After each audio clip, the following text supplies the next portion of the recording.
春天嚟到貴州，大地就換上最靚嘅新裝。陰寨花海、黃果樹瀑布、荔波小七孔、西江苗寨，5日時間，赴一場山水同花期嘅約會。從深圳出發，高鐵直達貴陽，漫遊時光貴州，感受呢座城市嘅溫潤脈搏。第二日，遇見亞洲第一瀑黃果樹瀑布，水聲好似行雷咁，水霧沾濕三角，漫遊天星橋、陡坡塘。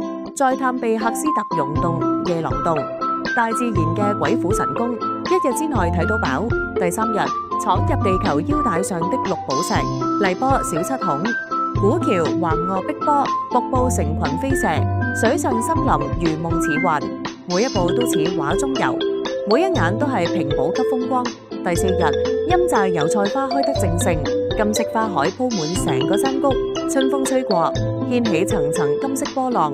下晝抵達世界最大苗寨西江千戶苗寨，今晚重頭戲係苗家場出現。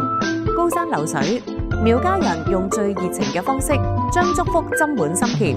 萬家燈光亮起時，成個苗寨好似星星灑落人間。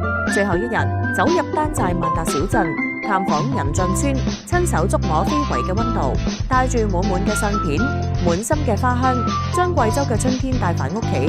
高鐵往返，全程照顧，唔使自己煩交通，唔使自己諗行程，帶埋好心情，出發就得啦。旅遊跟領華，